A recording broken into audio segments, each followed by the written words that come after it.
Hey guys, Boom Boys here, and today we are going to show you what to do when someone gives you that bag of fish and some things to look for before you go clean it and then go cook it.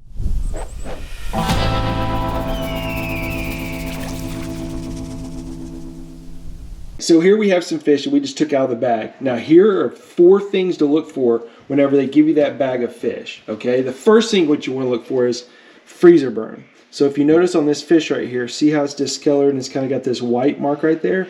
That is a classic sign of freezer burn. This is how you remove a freezer burned portion of a fish. You just take that portion that's discolored.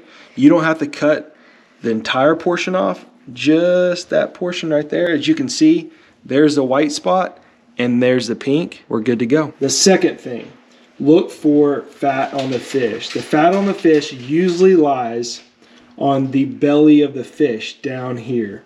So if you can see there, that was where the rib cage was cut out, and there's fat. If you see here, that's kind of what the fat of the fish looks like, and you're going to want to take that off because the fat on fish does not taste good. The third thing to check for when you're cleaning this fish are bones. Now bones can be typically in 2 different spots. It could be along the spine right here, and if you see right here with this type of fish, there's just one right there. Pick it off. Okay, now with smaller fish, a lot of times the bones are in the spine. They're very, very, very small, and they're very easy to cut off. So to cut the bones that are in the vertebrae, what I like to do is I just like to angle the knife right here and cut along there, and then angle the knife the other way and cut along the vertebrae, kind of like that. Then what you have is, then you just got like a nice little piece like this, and so you get all the bones out, and yet you get some of that meat. Here's the rib cage of a fish, and I'm feeling along there for the bone, and I feel bones. I feel one here, and I feel one here. They're pretty easy to feel if there's a bone or not, because the fish is very soft and there's the bone. So there's 2 ways you could do it. You could try to pull them out. Obviously this fish, I can't pull it out. I'm trying to pull it out. The next thing you'd want to do is just go ahead and take your knife and cut that extra portion off around that rib right there. There's the bone right there. There's a bone right there. So again, good thing to look where the rib cage was for bone and along the vertebrae. Fourth thing to look for is going to be the red meat. Now this is going to be on the place where it comes from the skin. So whenever this piece of fish was filleted, you're going to see on the backside this red meat. Now the reason why to remove this red meat is because typically it doesn't taste as good as the white meat. Now, this is perfectly edible, and you can leave this on and you can eat it. Because some people like to leave it on because once you cut it off, it seems like you're taking off a big chunk of the fish. But now I'm going to show you how I remove the red meat on the fish. The first thing I like to do is I like to get towards the end of a table so I have room with my knife. Okay? And then take the knife and just find a very thin spot and put my hand on the fish and just slowly use the kind of the table as a guide and go along the fish like this. Try to stay as straight as possible, and there you have it. As you can see, you got barely any of the white meat right there, almost all red meat. There's still a little bit of red meat off. You can leave it. I would leave that. But again, a lot of people don't like to eat this, and so that's just how I remove the red meat on the fish.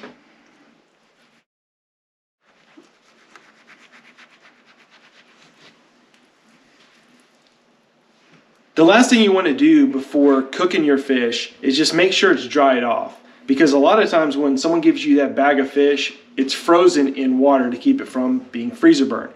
So what I like to do is once the fish thaws out, get a towel, kind of like this, like a beach towel, and then just dry off the fish.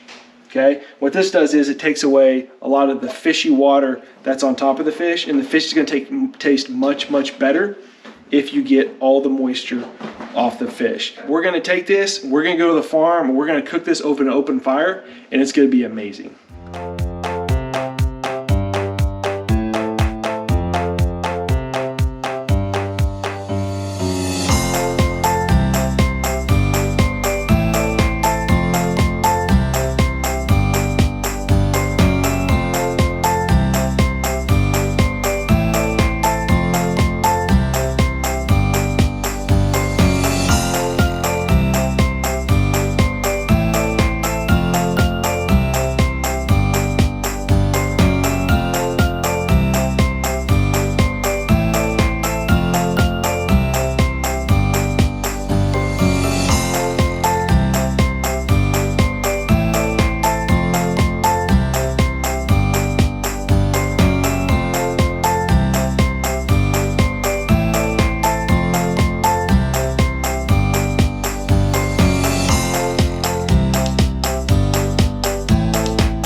this beef or chicken or fish?